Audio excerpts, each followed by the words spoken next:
Foi boa? Boa noite, professor. Boa noite. Eu estou esperando o frio que disseram que ia vir e não veio. Tá calorzinho aqui ainda. Tá, né?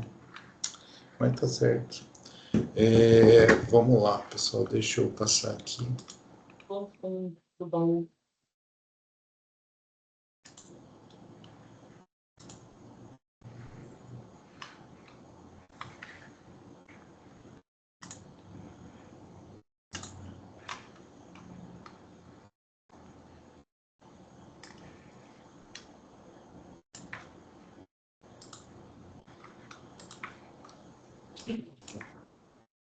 Bom, tudo certinho, pessoal? Então vamos lá, tá? Hoje, novamente, direito do consumidor, né? Temos que tratar um pouquinho do nosso assunto aqui. E a gente fala um pouquinho, continua, na verdade, praticamente falando dos mesmos assuntos, dos mesmos temas da aula passada, só dá uma reforçada, assim, e traz alguma coisinha diferente, tá? Por quê? Porque, com certeza, a parte mais importante da disciplina é destacar essa visão em vocês, assim, é aguçar vocês para que vocês acostumem com a ideia de olhar para uma relação e verificar, estou diante de uma relação de consumo, sim ou não? Se eu estiver diante de uma relação de consumo, eu sei que existem diversos direitos que o consumidor pode ter, desequilibra a relação, você tem um trato totalmente diferenciado. Então, essa questão assim da gente falar um pouquinho da aplicabilidade ou não aplicação do Código de Defesa do Consumidor é fundamental. Tranquilo, pessoal? Então, continuamos falando da mesma coisa, tá? E vamos dar uma sequência. Então, qual seria a ideia? Falar os requisitos de fornecedor, que seria a questão da habitualidade, falar um pouquinho sobre casos de exclusão, quando que o STJ tem entendido que eu não aplico o Código de Defesa do Consumidor, e verificar a questão de um pouquinho de produto, remuneração indireta, algumas coisas relacionadas ao produto, assim, que também são interessantes, tá? Então, vejamos lá, pessoal. A primeira grande chave que a gente coloca ali é a questão da habitualidade. Então, quando eu falo de uma relação de consumo, eu tenho que ter consumidor de um lado, que é aquilo que nós já falamos, aquele sujeito que adquire o produto para o seu consumo, como consumidor final da situação, ou vou ter fornecedor necessariamente do outro lado. E para que eu caracterize o fornecedor, a gente precisa que ele seja habitual. Então, assim, quando eu falo habitualidade, se eu pegar o pé da letra que está no artigo 3º do Código de Defesa do Consumidor, eu digo que é atividade reiterada no mercado. Aquele sujeito que habitualmente está negociando no mercado. Então, este sujeito, sim, ele tem uma habitualidade, ele pode caracterizar a relação de fornecedor. Se não houver, pessoal, se for uma questão de ocasião, se for ocasionalmente, né, se não for reiteradamente, se não for de forma habitual, eu não estou diante de uma relação de consumo. Então, pode ser o mesmo produto, as mesmas pessoas, tá? E, eventualmente, o que muda só é a característica, a habitualidade do fornecedor. Se ele faz aquilo com frequência, se ele pratica aquilo, se ele vende aquilo com frequência, caracteriza a relação de consumo. A mesma pessoa comprando de uma pessoa o mesmo produto, tal, se não existir essa habitualidade, eu não consigo caracterizar a relação de consumo.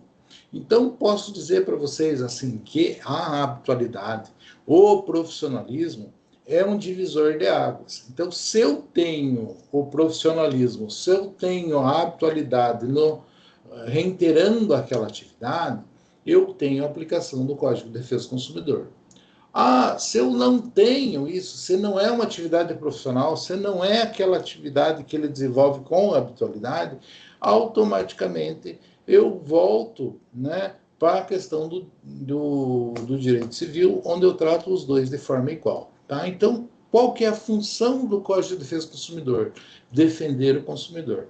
Para que isso aconteça, tem que ter uma relação de consumo, aonde numa ponta está o consumidor, inegavelmente, impreterivelmente, e da outra o fornecedor. e eu caracterizo o fornecedor desde que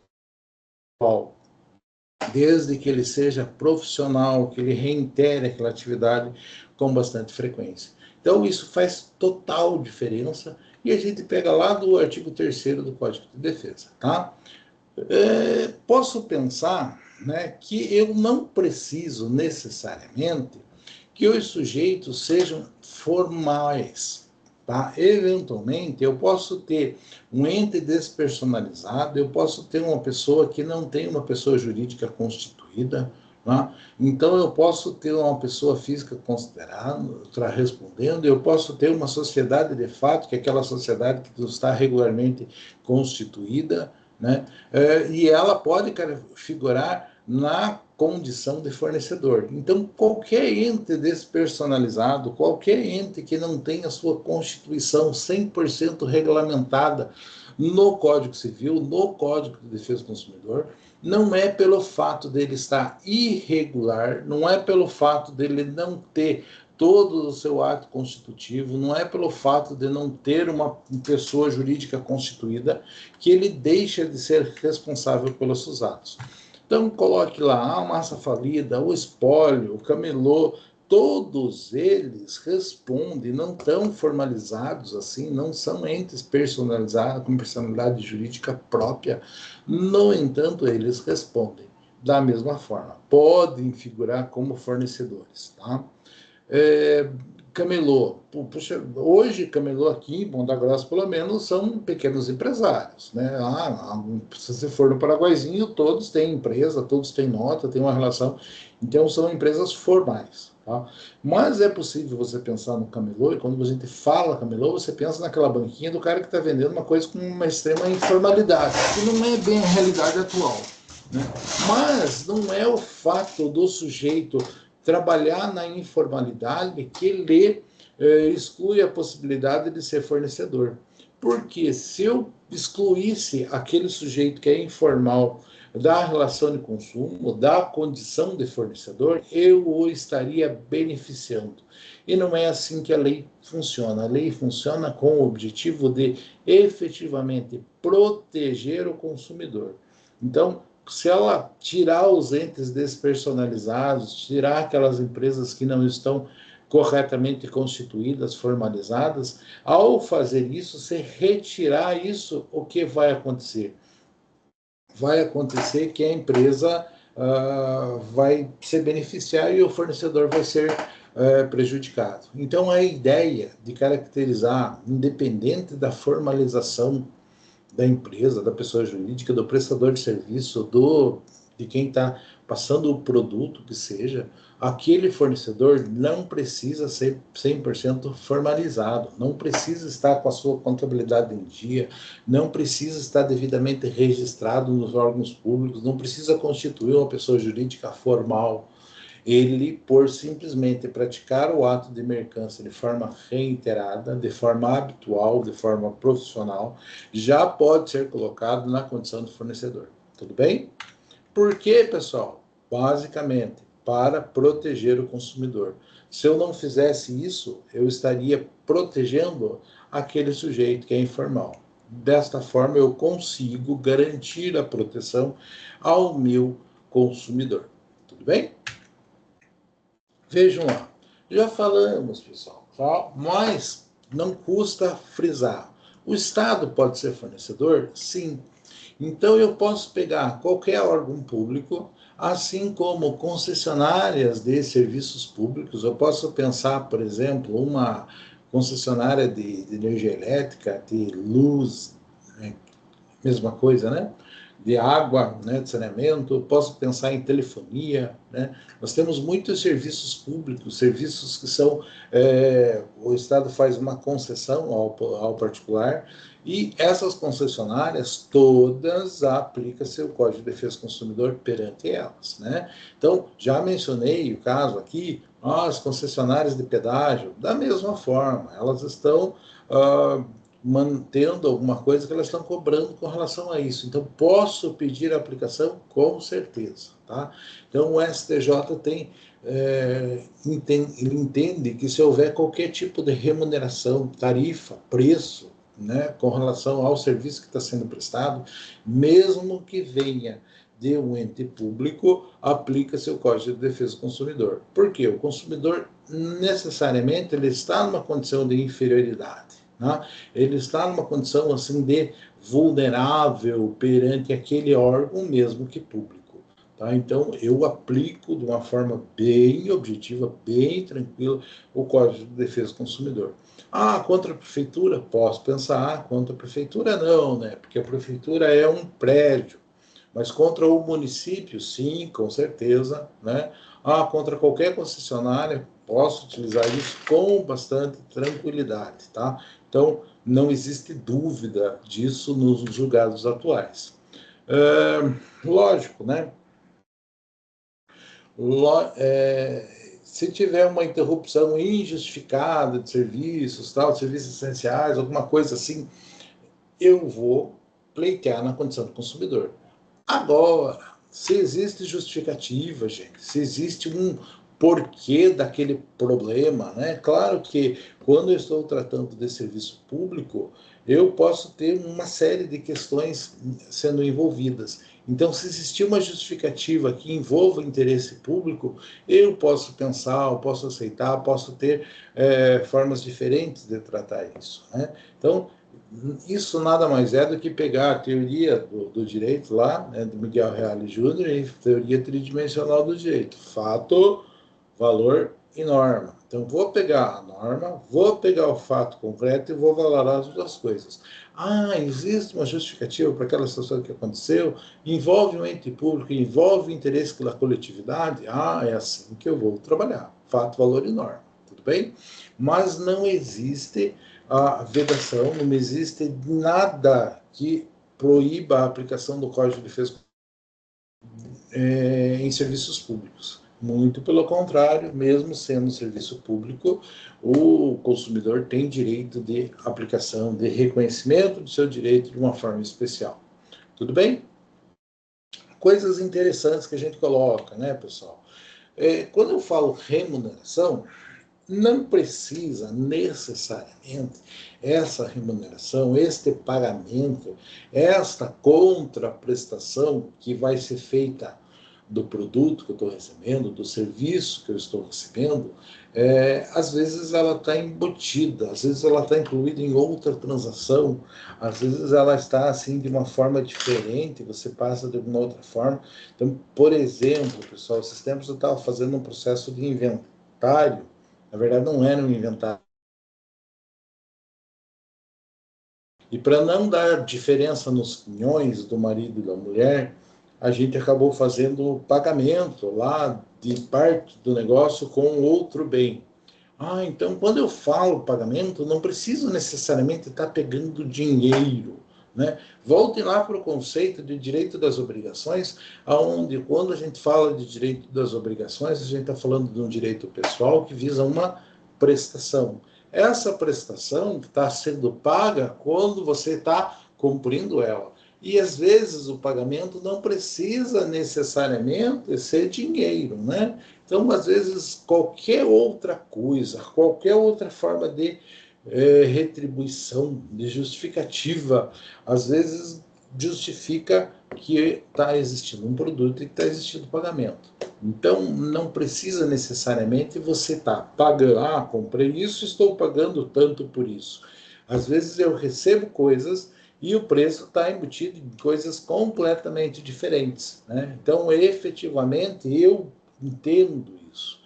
Se eu não pensar, se eu não entender que a remuneração com relação àquilo pode estar embutido em outras coisas e não necessariamente de forma expressa no produto daquilo, no preço daquilo, eu não consigo entender. Mas eu posso pegar, por exemplo, uma amostra grátis. Puxa vida, eu aplico o Código de Defesa do Consumidor no caso de uma amostra grátis? Sim, aplico. Por quê?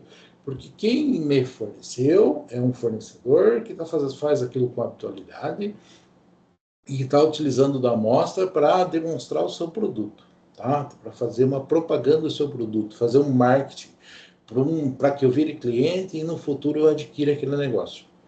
Ah, puxa vida, então o preço está embutido em todas aquelas outras operações que ele vende.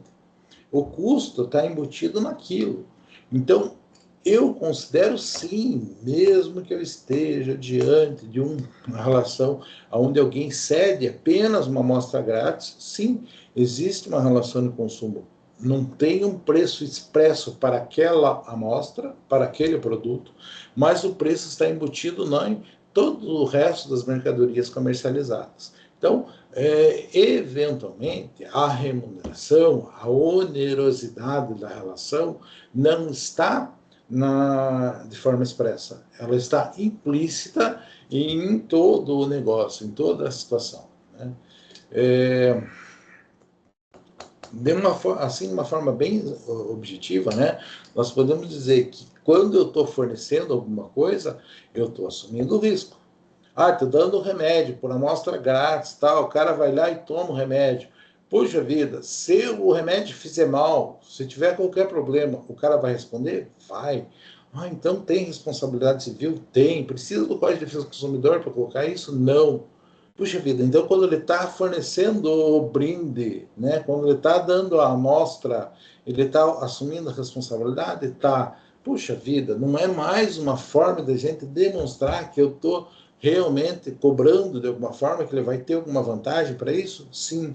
Então, obviamente, pessoal, que eu tenho remuneração não só de forma expressa. Tá? Então, sempre que existe alguma coisa de uma forma gratuita sendo disponibilizada, tem que analisar muito bem qual gratuito, o quão gratuito é isso. Né? Aqui a gente pega muito aquela questão do estacionamento, né, pessoal? Ah, estacionamento do mercado, ah, o estacionamento não sei de onde, ah, o estacionamento da faculdade. Puxa vida, será que a faculdade não faz propaganda, que tem um baita no estacionamento e tal? Será que é responsável? Então, eu tenho certeza absoluta que a faculdade vai dizer que ela não é responsável.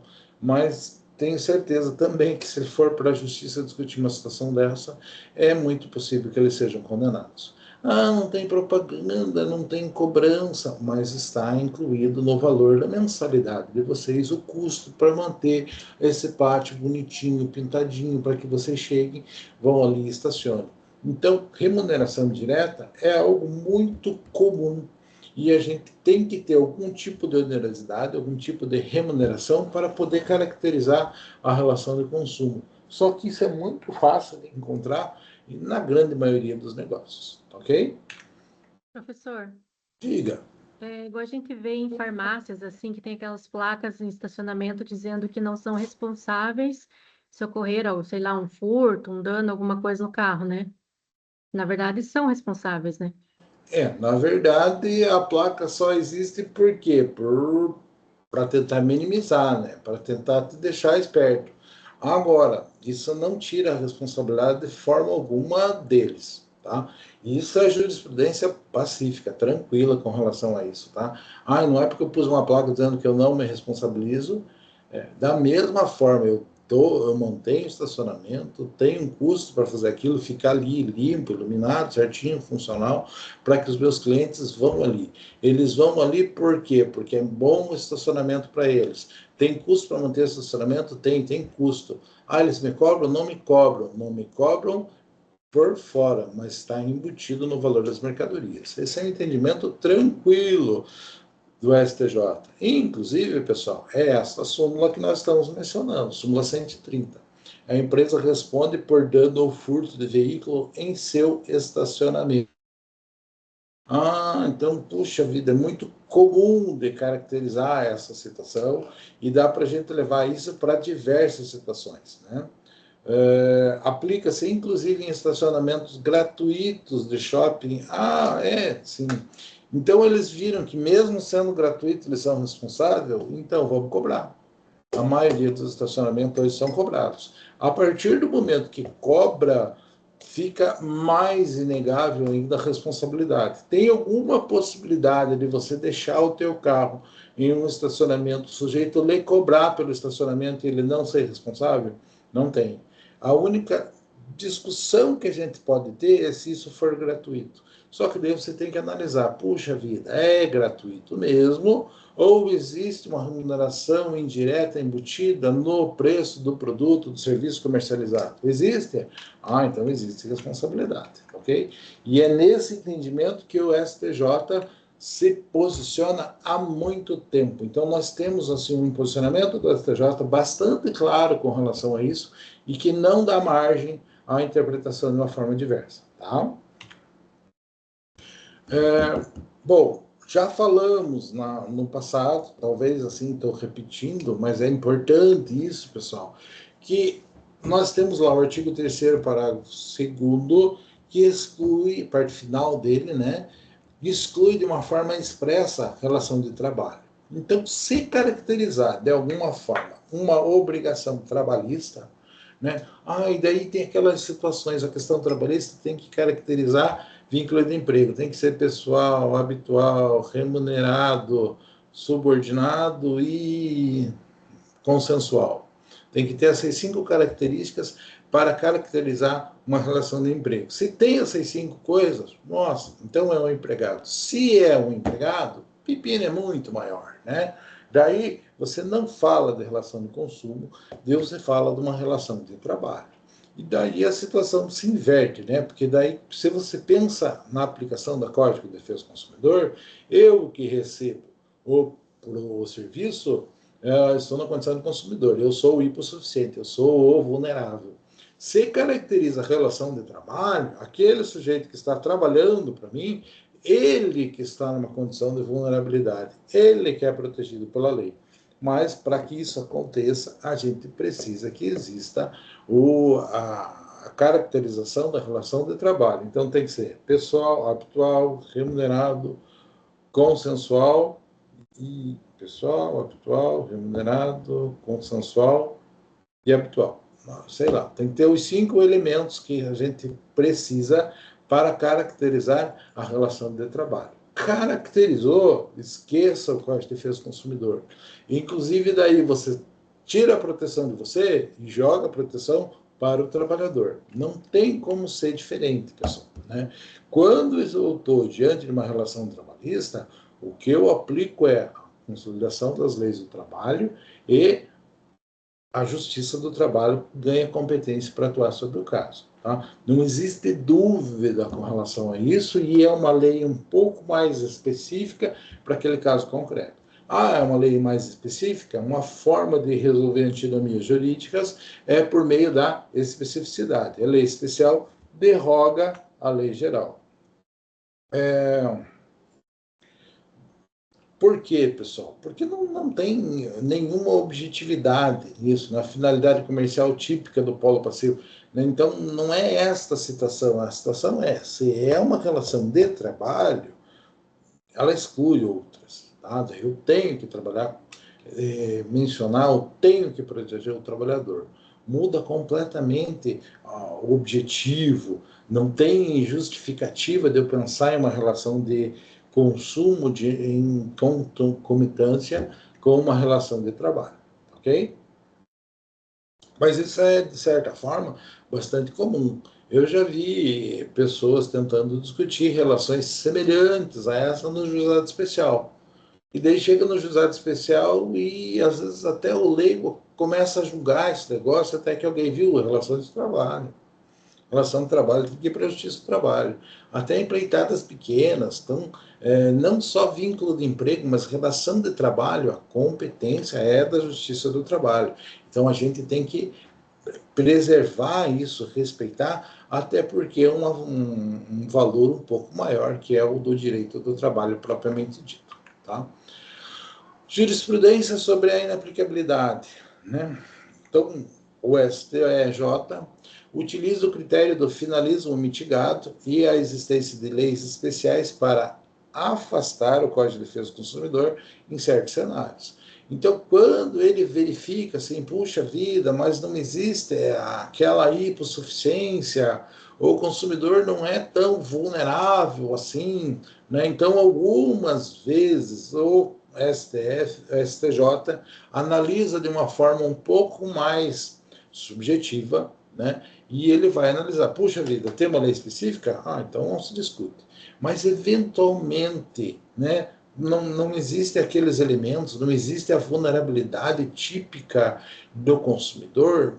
O STJ, ele, por certas vezes, ele acaba afastando a aplicação do Código de Defesa do Consumidor.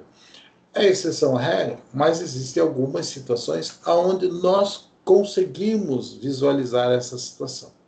Primeiro delas, pessoal, né, nosso caso, né, inaplicabilidade do Código de Defesa do Consumidor com relação a advogados, tá? Então o STJ coloca lá, o Código de Defesa do Consumidor não se aplica entre cliente e advogado. Por que não se aplica, pessoal? Por que a gente tem esse entendimento? Porque tem uma lei própria. Tem o Estatuto da Advocacia, lá de 94, que, inclusive, posterior ao Código de Defesa do Consumidor, e que ele regula especificamente esta relação. Então, não existe mercância na relação entre advogado e cliente.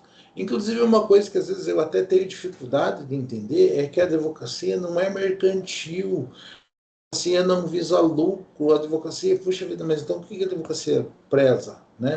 É uma prestação de serviço de uma forma diferenciada? Sim, é uma prestação de serviço de uma forma diferenciada. Então, eu não aplico o Código de Defesa do Consumidor na relação cliente-advogado. Tá? Então, essa é uma situação bem específica por conta de ter uma lei própria. Então, eu tenho uma lei própria, não posso pensar de uma forma diferenciada. Tá? Não posso ser assim bonzinho com o consumidor nessa situação, porque os dois têm uma regulamentação própria e têm talvez uma liberdade um pouco maior para negociar, uma tratativa toda diferente. Lógico, gente, né? Também existe todo o lobby da nossa classe, né, que procurou ao máximo tentar evitar o reconhecimento da relação de consumo numa situação como essa. Tá? Então, muito lógico, fácil de imaginar que os advogados, de modo geral, tentaram se unir e conseguiram uma jurisprudência super interessante. Né? Condomínio, pessoal.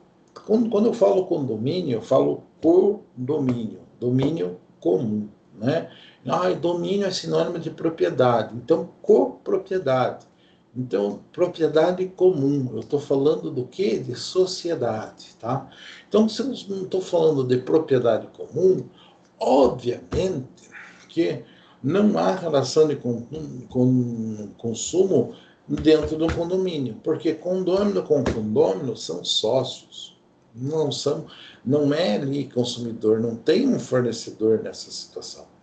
Mas o condomínio aqui que eu moro tem 300 apartamentos. Mesmo assim, são 300 pessoas que se reuniram, são só aquelas, para custear a despesa maior de manutenção no condomínio. E cada um tem a sua própria unidade lá dentro. Não caracteriza, não está nem perto da ideia da relação de consumo. É uma relação de sociedade, é uma relação onde as pessoas estão dividindo despesa. Tá? O que eu aplico é o Código de Defesa do Consumidor, tem uma lei específica lá de 64, né, 4591 de 64, que vai regulamentar como que o condomínio funciona, tá, as suas regras básicas, né, e a gente tem jurisprudência pacífica também do STJ, recurso especial, deixando bem claro, viu, condomínio, por maior que ele seja, não é relação de consumo. Não existe objetivo, não tem mercância dentro do condomínio, ninguém está ganhando dinheiro com relação àquilo. Na verdade, só estamos dividindo despesas para a manutenção de um bem comum. Tudo bem? Esta é a ideia do condomínio. Então, não tem como funcionar desta forma. Por outro ponto de vista, pessoal, eu consigo imaginar com certa facilidade que o condomínio, sim, pode caracterizar como consumidor de alguma coisa. Então, perante terceiro, o condomínio é consumidor? Sim, então temos um prédio. Puxa, com 10 andares, tem lá 5 salas por andar, são 50 condôminos, no mínimo. ou não, são 50 unidades, pode ser que sejam menos condôminos, né? Mas vai ter que manter o quê? Vai ter que ter energia elétrica, vai ter que ter água, né?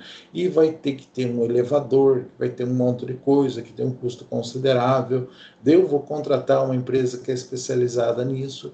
E é óbvio que perante todas essas prestadoras de serviço, o condomínio é o consumidor de alguma coisa, ele é o consumidor final de um monte de energia elétrica, um monte de água, do serviço de manutenção do telefone, mais uma infinidade de coisas. Então, o condomínio, o conjunto, aquela sociedade, aquele ente despersonalizado que o condomínio representa, sim, pode caracterizar como consumidor, pode pleitear, inclusive, em juízo, né? Então, faticamente, ele é o destinatário final de diversos serviços, de diversos produtos. E ele faz aquilo para suprir as suas necessidades. Logo, sim, o condomínio ele nunca vai ser fornecedor. Eu nunca vou utilizar o Código de Defesa do Consumidor contra ele. Mas sim, ele é consumidor de diversos serviços e produtos e ele pode pleitear a utilização do Código de Defesa do Consumidor para resguardar seus direitos. Tá?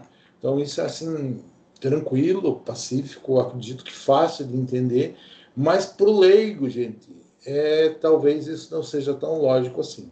No entanto, ninguém aqui é leigo, né, pessoal? Os senhores são todos já bem instruídos com relação ao direito.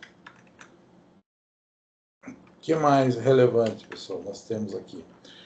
Locação urbana, né? Também, da mesma seara, pessoal. Contrato de aluguel entre particulares não incide o Código de Defesa do Consumidor, porque existe a lei do inquilinato, né? Imobiliária pode ser fornecedora perante o dono do imóvel, não perante o inquilino. Ah, poxa vida, que visão interessante, né?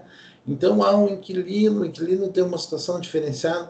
Agora, ela presta um serviço, na verdade, para o dono do imóvel. Ah, o dono do imóvel foi lá, contratou uma empresa para gerir, para fazer alguma coisa, que faz aquilo com habitualidade e tal, uma série de coisas. Então, a imobiliária, na verdade, ela presta um grande serviço para o dono do imóvel. Para o dono do imóvel, ele pode perfeitamente pedir a aplicação do Código de Defesa do Consumidor. Com relação ao inquilino, já existe a possibilidade, mas não é tão simples assim, né? É uma questão assim, muito discutida. E principalmente porque, mesmo tendo a imobiliária, eu tenho a aplicação da lei do inquilinato. Então, muito interessante essa visão, né?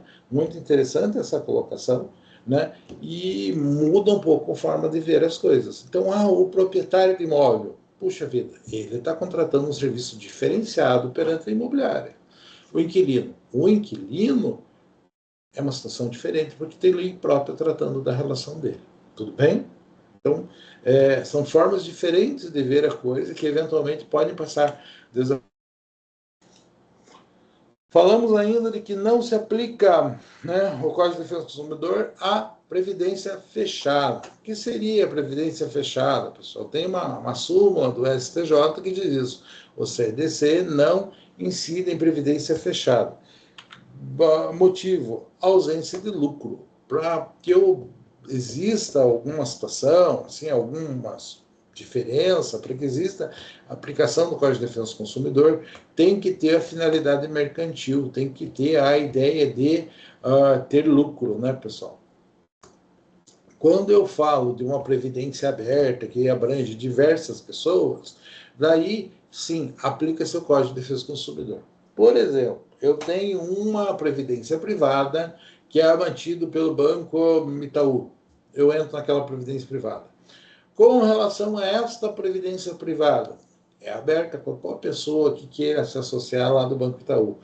Aplica-se o Código de Defesa do Consumidor? Sim, porque ele é aberto ao público. Tá? Ele é um produto bancário normal. Ah, beleza. O que seria uma previdência fechada, pessoal? Previdência fechada, por exemplo, a Caixa de Assistência dos Advogados tem um plano de previdência privada. Né? Então, a previdência privada da Caixa de Assistência. Existe isso? Existe. Dizem, inclusive, que é muito bom. Confesso para vocês que eu Nunca estudei a fundo isso, tal, mas dizem que é um dos planos excelente a previdência privada, que é a Caixa de Assistência da OAB manter. Esse plano é um plano fechado, porque só tem advogado. Né? Então, lá é o que? É um plano que não tem a ideia mercantil, é um conjunto de advogados que, dentro da ideia ali, princípio do mutualismo, né, é como se fosse uma sociedade, né, estão diminuindo os custos para obter um melhor resultado na Previdência. Então, este é um exemplo de previdência fechada. Para uma classe, um órgão organizado pela Caixa de Assistência da OAB. Então, esse é uma previdência diferenciada, fechada. Aquela uma que eu tenho para vender no banco, aquela é aberta. Tá? E por que as pessoas investem em previdência privada? Porque é uma das formas muito boas, a sua rentabilidade, talvez, não sei se seria tão rentável, mas principalmente a sua questão tributária. Né? Tem uma forma tributária que privilegia o investimento em previdência privada sobre outros tipos de investimento. Então, é muito interessante você manter dinheiro lá, porque ele pode lhe dar um retorno considerável na sequência. Tudo bem? E não entra em inventário, né, Di? Não entra em... Né? Lógico, né? Por que não entra em inventário? Porque fica lá, se você... Não entra... Como não entra em inventário? O que você quer dizer com isso, Marco? Entra em inventário. Vai ficar para o seu... O beneficiário. Vai ficar para o seu beneficiário, né? Como Isso, se fosse o INSS, no caso, né? Então, você não vai fazer um inventário daquilo e aquilo vai gerar um rendimento para o seu beneficiário. Seria isso que você quer dizer, né? Isso é exatamente. Se o dono da Previdência falecer, fica para quem é beneficiário daquele plano. Sim. Né? E o que muda, eu acho que com isso é que, não sei, né? Mas normalmente quem tem previdência privada tem um valor considerável investido com previdência. Às vezes o sujeito, antes de gozar da previdência, ele pode movimentar esse valor. Então é muito tido como se fosse uma aplicação financeira mesmo, né? Exato. Uhum. Tá. Mas vejam lá, pessoal. Então, previdência. Tem que fazer esse detalhe, tá? Se algum dia tiver interesse, gente, a Previdência da Caixa, segundo vários entendidos que eu já ouvi falar, é uma das melhores que existem, pessoal. Tá? Mas não sei porquê, e talvez eu esteja falando bobagem, só por acreditar em alguém, tudo bem? Inaplicabilidade, autogestão. Gente, o Código de Defesa do Consumidor não se aplica a planos de autogestão. Por exemplo, a Caixa do Banco do Brasil, plano fechado de sindicato. O que a gente está tratando? Plano de saúde. Tá? É muito comum planos de sindicatos manterem algum tipo de planinha, contrato médico para fazer um atendimento, para fazer alguma coisa, alguns numa proporção um pouco maior, outros numa proporção menor. Então, se você pegar, por exemplo, o do Banco do Brasil, é um plano de saúde de proporções astronômicas, né? Enorme, uma situação absolutamente diferenciada. Mas você pode pegar, por exemplo, um sindicato aqui que eu sei que tem, o SEMACO, que eu trabalhei muito com eles aqui contra eles, na verdade, né? Mas eu sei que o SEMACO tem um planinho de saúde deles lá que do associado é cobrado alguma coisa, ele tem direito a consulta, não sei o quê, uma série de coisas assim, absolutamente simples, mas existe um plano de saúde simples do sindicato do SEMACO, né? Eles estão ali para fazer um plano de saúde, é uma Unimed da vida, que está tentando fazer um serviço, uma cooperativa que vai ter lucro, dividir o lucro de seus associados. Não, não é esta a situação. Né?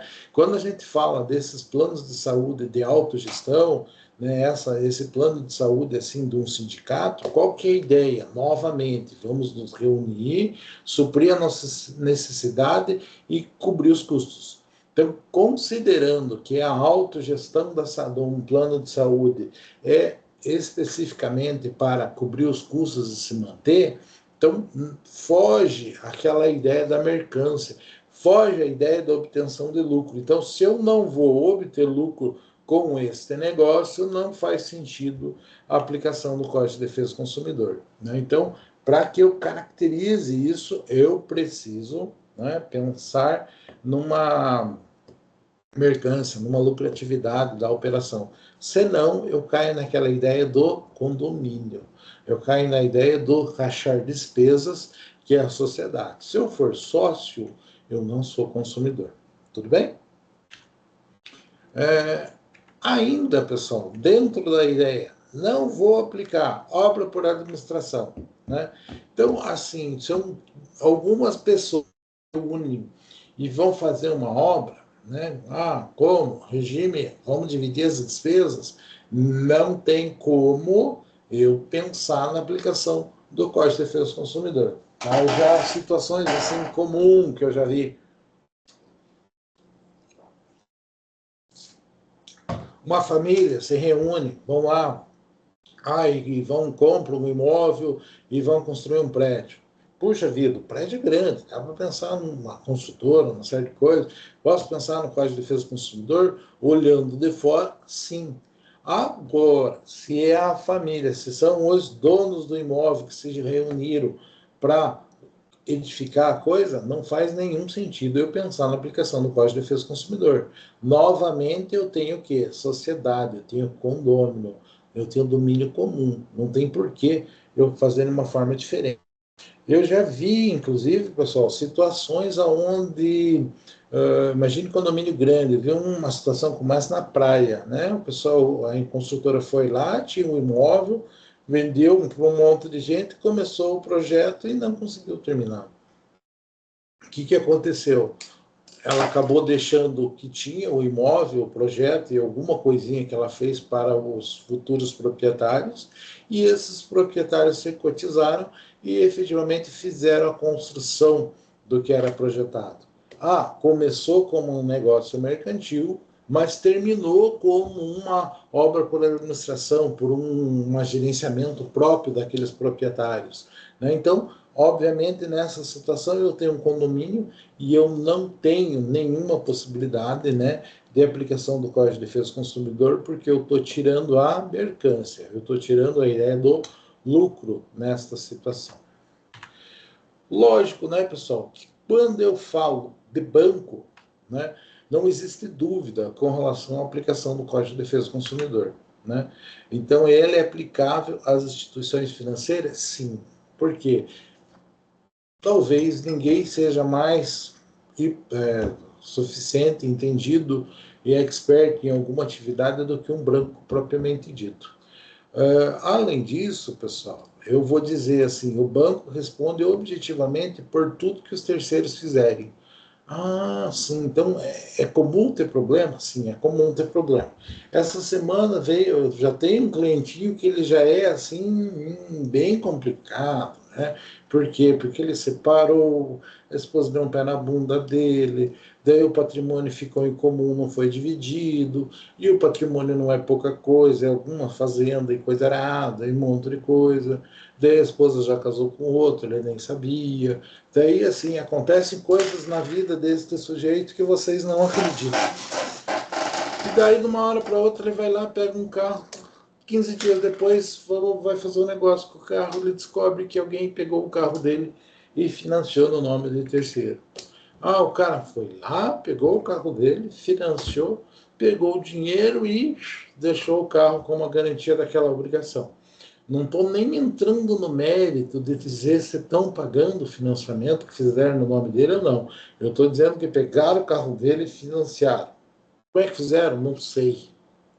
Né? A explicação que me deram é que esse pessoal que é picareta de automóvel tem os correspondentes e esses caras fazem e não precisam nem de uma assinatura muito específica, eles têm um poder meio grande para fazer o negócio. É mais fácil para eles fazerem. Então, o que eu posso dizer para vocês? Tem o banco que fez financiamento, que colocou o carro como garantia real, e tem o terceiro que fez o negócio, tem um monte de coisa. Então, o banco também é um coitado nessa situação, né? Porque ele não sabe da falcatrua que algum picareta de automóvel fez. Mas, para efeitos de aplicação do Código de Defesa do Consumidor, eu vou dizer, nesse caso, o banco, a BV, no caso, responde? Responde. Aplica-se o Código de Defesa do Consumidor? Claro, aplica-se. E ela não sabe quem fez. Não vem ao caso, ela responde solidariamente por fraude, por tudo que terceiros fizeram. Então, não há dúvida com relação a isso. E por quê, pessoal? Porque ela tem poder, né? Então, aí a gente pode mencionar aquela questão da culpa, né? Culpa em elegendo e culpa em vigilando. Culpa em elegendo, culpa que ela assume no momento em que ela elege alguém para ser seu preposto. Que ela coloca alguém que pode recepcionar aquele negócio e dar início a um financiamento, com uma garantia. Então quem? Ela elegeu um representante. Beleza. Culpa em elegendo.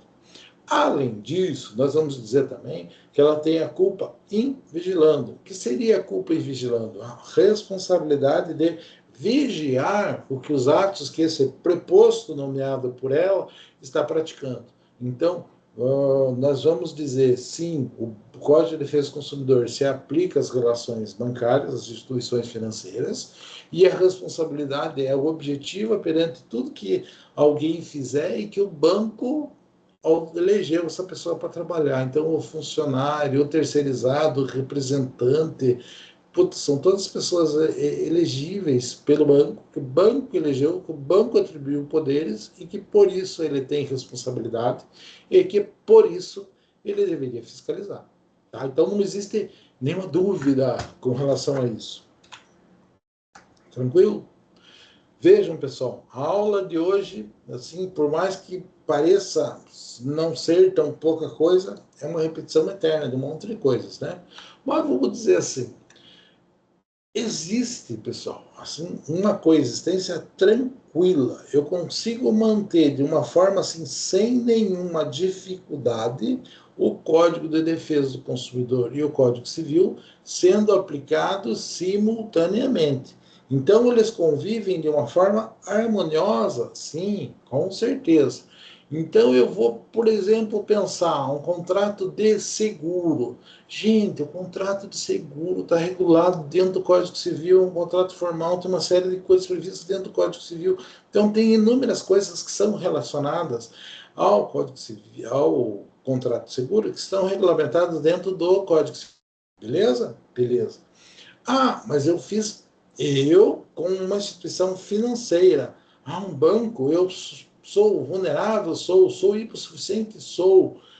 Então posso pleitar também a implicação do Código de Defesa do Consumidor? Posso. Convivem os dois harmoniosamente? Claro que convivem.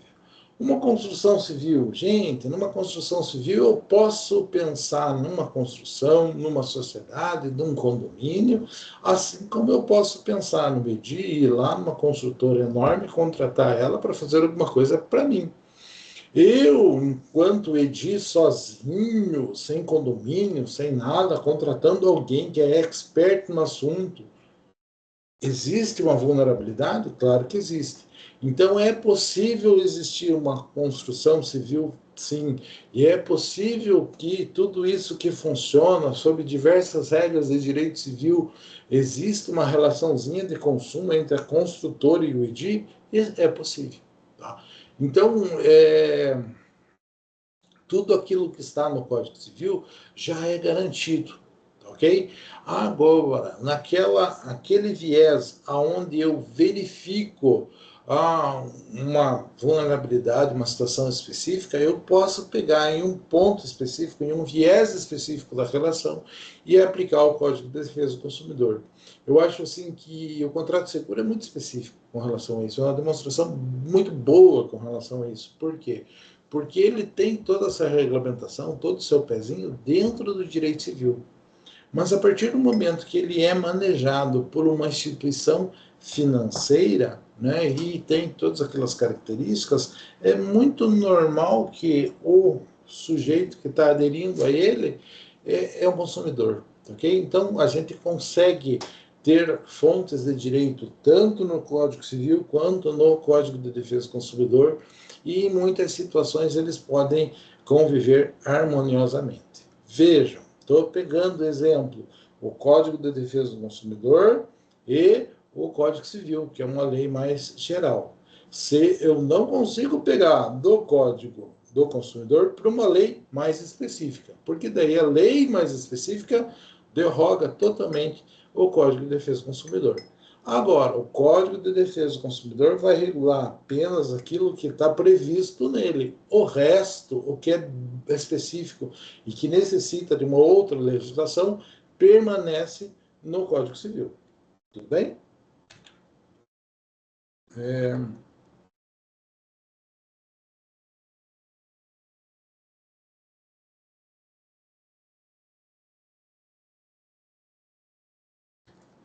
Vejam lá, pessoal, solidariedade passiva, né? Então, quando eu falo solidariedade passiva, vocês lembram, né, que a regra é que a solidariedade, que a responsabilidade não deve ser solidária. A responsabilidade deve ser subsidiária. O que quer dizer isso? Que deve existir naturalmente um devedor principal, que, na falta do pagamento, quem deverá fazer o pagamento é o segundo, é o devedor subsidiário. Primeiro o principal, depois o subsidiário, pensando que pode existir até uma filinha de ordem com relação a esses devedores. Quando a lei menciona de uma forma específica, diferente, a gente pode ter o devedor solidário. O devedor solidário é aquela situação onde não existe um devedor principal, existe o devedor e existe o seu solidário. Os dois podem ser demandados a pagar sem uma ordem de preferência com relação a eles. Quem que normalmente é cobrado? Normalmente é cobrado aquele que tem mais patrimônio, aquele que tem mais dinheiro, que tem mais condições de fazer frente à obrigação. Então, isso nós chamamos de solidariedade. A solidariedade é uma exceção à regra. A solidariedade só existe quando a lei menciona expressamente. Tudo bem? É o caso do que acontece no Código de Defesa do Consumidor, no seu artigo 7º, que menciona que toda a cadeia de fornecimento responde pelo dano. Então, tanto o cara da loja, o fornecedor dele, a fábrica, então todos aqueles sujeitos que estão na sequência, na cadeia do lado do fornecedor, respondem solidariamente pelo dano causado. Então, fui lá, comprei um negócio no mercado, que foi distribuído por alguém e que foi fabricado por empresa X. Os três respondem: solidariamente, eu vou atrás de quem tiver mais dinheiro. Qual que é a ideia, pessoal? Facilitar o ressarcimento, facilitar com que o consumidor consiga receber aquilo que ele teria direito. Então, a ideia é o quê? Tornar a coisa mais objetiva, ser um facilitador com relação a essa situação. Tudo bem?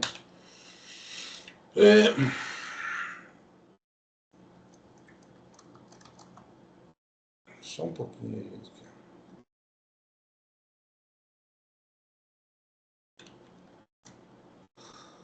Vamos lá. Síntese da relação de consumo. Lógico, eu vou ter sempre um sujeito passivo, que é quem? Quem responde, quem é o, digamos assim, o obrigado por aquilo, né? Que vai responder com o seu patrimônio, que tem obrigação com relação àquilo, que vai ser profissional e habitual, que vai ser o nosso fornecedor. Então, quem é o sujeito passivo da relação de consumo? O fornecedor, que tem que ser profissional e habitual no desempenho daquela atividade. Tudo bem? O objeto tem que ser oneroso, direto ou indireto.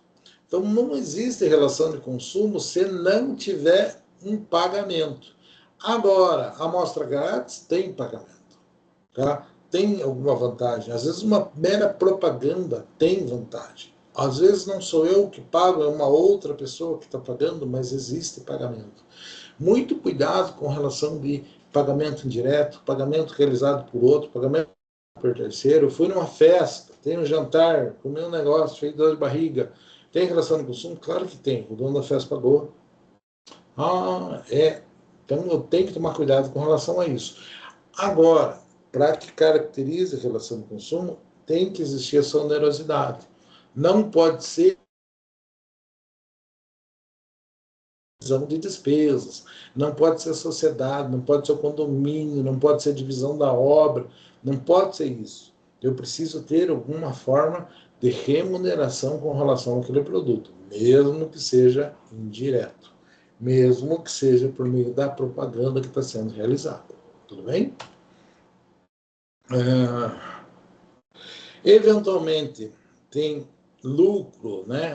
Quando não tem lucro, não se aplica, né? E quando tem lei específica, também não se aplica. Então, exceções. A questão da onerosidade, né? Então, se não tem lucro, se não tem comércio, se não tem mercância, não se aplica o Código de Defesa do Consumidor. E também não aplica o Código de Defesa do Consumidor se houver, de alguma forma, em algum momento, uma lei especial prevista para tratar com relação a isso. Tranquilo?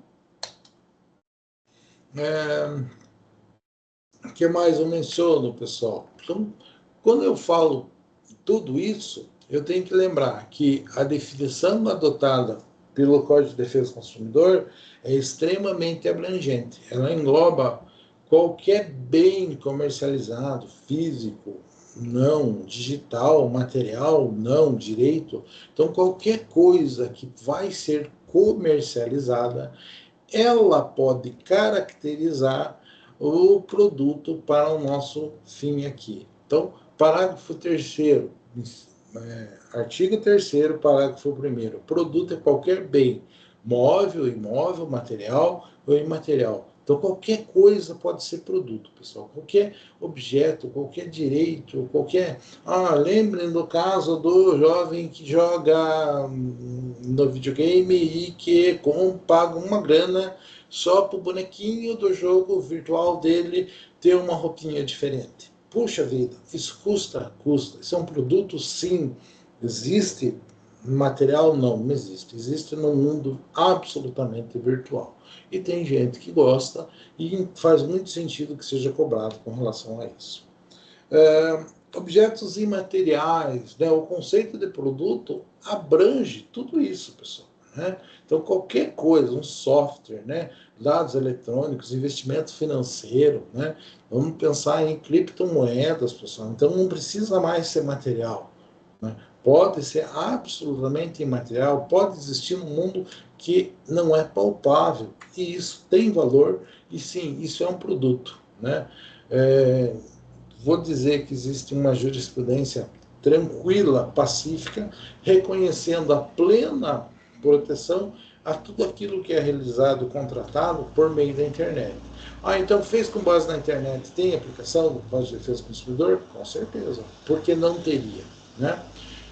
Aqui, pessoal, a gente fala um pouco de produto e não tem como não falar, né? Vem na doutrina a ideia do que seria a obsolescência programada. Então, quando a gente fala da obsolescência programada, a gente está falando da redução artificial da vida útil de alguma coisa. Então, é aquela coisa que é comprado e ela naturalmente tende a funcionar por pouco tempo para forçar você a comprar outro. Tá? Então, quando a gente fala de obsolescência programada, é programar para durar pouco. Né? Isso não deveria acontecer. Né? Para evitar que essa coisa acontecesse, a coisa torne-se velho, né, naturalmente, existem regras, por exemplo, dizendo que, olha, vender um produto tem que manter peça desse produto por tanto tempo. Né? Então, é um problema bastante interessante que a gente caracteriza. Né? Então, quando a gente fala de obsolescência programada, ela é nada mais do que uma estratégia que os fornecedores usam para estimular a aquisição de novos produtos em um prazo menor do que o que seria realmente necessário. Tá? Então, às vezes, é tentar fazer com que aquilo torne-se inútil, que aquilo torne-se não tão funcional, mais rápido do que deveria. Tá? É bem interessante, né? A gente menciona o dever de manutenção, que a gente tem outras coisas que induzem a obsolescência programada, como seria a própria moda, né? E, para isso, a gente vai ter alguns cuidados no Código de Defesa do Consumidor para que esta obsolescência seja limitada, para que ela não seja tão, para que seja responsabilidade, né? Para que ele não venda um negócio e abandone aquilo e o consumidor fique absolutamente sem ter para onde recorrer com relação a isso. Gente, eu não sei se eu mostrei para vocês, eu acredito que mostrei, mas eu não sei por quê. Né? Porque normalmente quando eu caio para falar desse assunto, eu sempre menciono esse videozinho, pessoal, tá? Então, assim, esse vídeo é muito interessante, muito útil, né? É um vídeo de 21 minutos e que eu faço o seguinte, vamos fazer o nosso intervalo, né?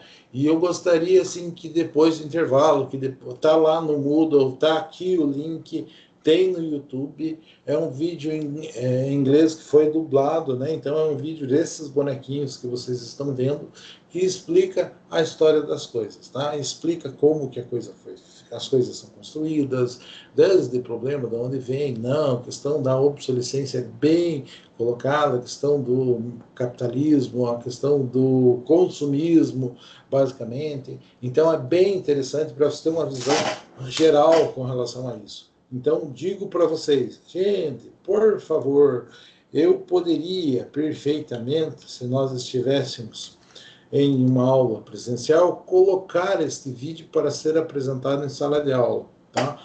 Não vou fazer isso numa aula online, mas eu vou deixar para que os senhores assistam este vídeo. Tudo bem? Vamos fazer o nosso intervalinho. Na volta tem algumas outras coisas para tratar. Tudo bem, pessoal? Tudo tem. Tudo bem. Então, beleza. Que hora que eu volto, pessoal? A hora que o senhor quiser. Agora é 8h20. Eu faço 30 minutinhos, 8h50 eu estou aqui. Tudo bem? Ok. Então, beleza.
E aí, pessoal, estão por aí já? Sim, professor. Sim. Sim. Pessoal, vou compartilhar minha tela para fazer chamada, tá?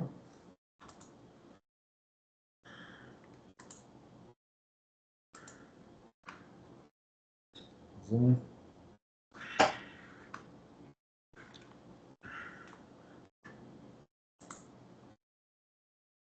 Fernanda Aparecida.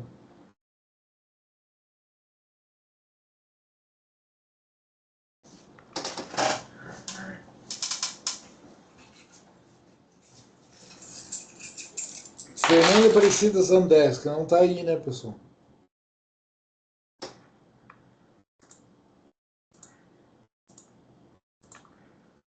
Gabriel. Presente. Beleza. Vitor Hugo. Presente. Andriele. Não tá.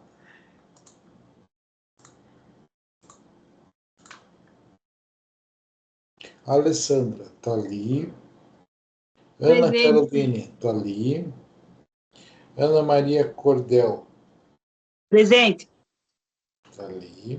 Antônio Anselmo tá ali. Presente. Antônio Presente, tá professor. aqui. Bruno, seja nós que tá aqui. Cristiane. Não.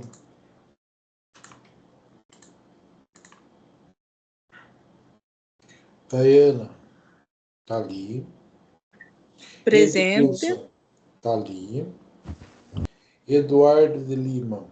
Presente, professor. Helenice Presente. tá ali. Enzo tá ali. Presente. Evelyn tá ali. Faline tá ali. Presente. Fernanda Letícia.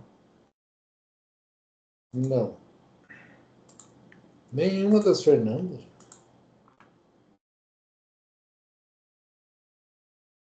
Graziele. Não. A Grazi, acho que tá, professor. Tá? Tá, ela acabou de voltar do mercado, ela mandou no grupo que ela tá, que deu tempo de ela voltar no intervalo. Tá. Gustavo Oliveira tá ali. Gustavo Cacol tá ali. Igor Ferreira tá Presente. ali. Igor tá aqui. Ivone tá ali. Presente. Jackson Novinski tá aqui. Presente. Jaqueline, acho que não, né?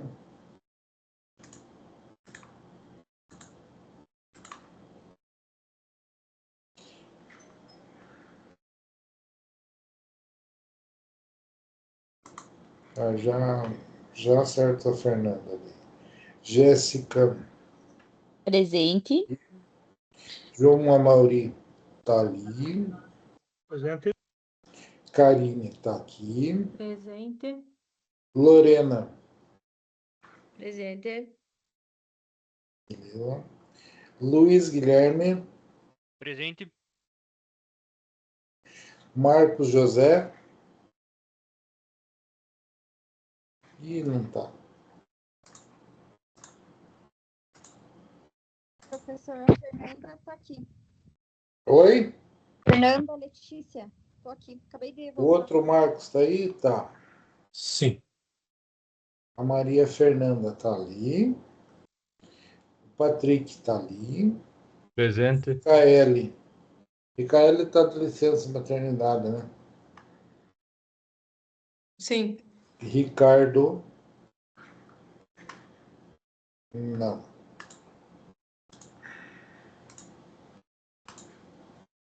Silvana tá ali. Presente. Silene também. Tassiele. Presente. Thaís Alessandra. Presente.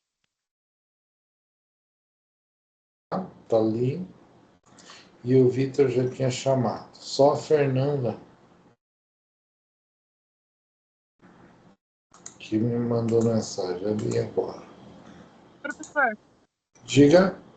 o meu na hora que eu respondi presente agora travou, é Tassiele, eu não vi se o professor deu presença ou não. Dei Oi, presença. professor. O meu também estava tela branca, não apareceu a chamada. Graziele.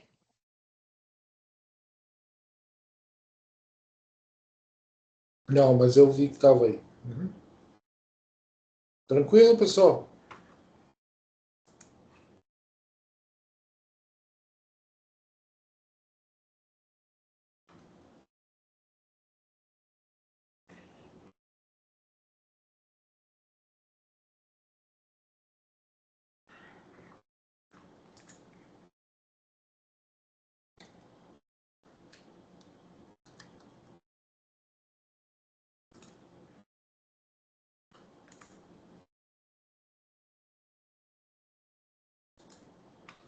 Tá, voltamos lá, pessoal.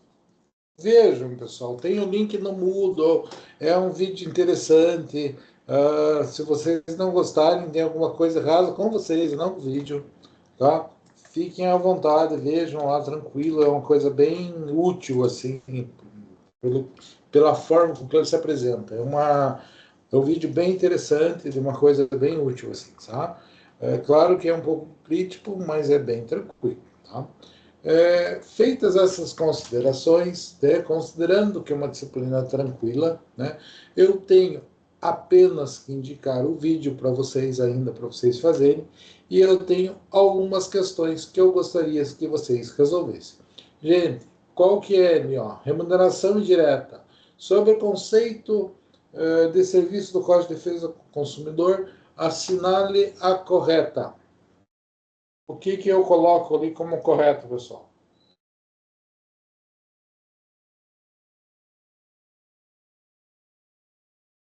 Letra C. É muito fácil, né, pessoal? Muito simples, né?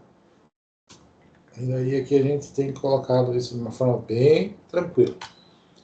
E essa, pessoal?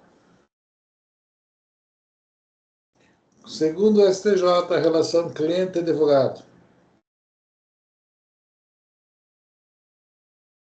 Também é ridícula, né? Letra B. Letra B. Pois é, gente. B.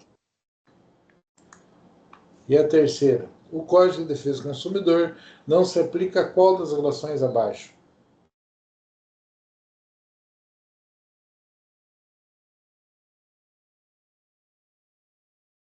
Letra C. C. C. C. C. Acho que é C, né, pessoal? Porque é a previdência fechada, né? Previdência Essas daí são aberta. boas de pôr na prova, né? Não, vamos fazer assim, talvez mais fácil, né, gente? Vejam lá. A alternativa que não incide o Código de Defesa do Consumidor, pessoal.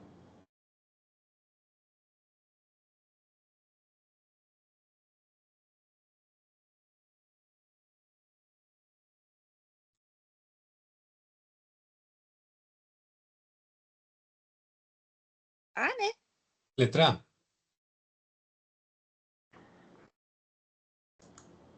É.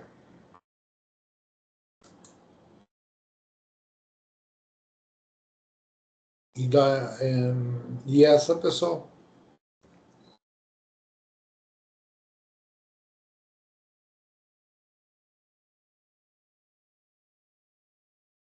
Também é ridícula, né? C.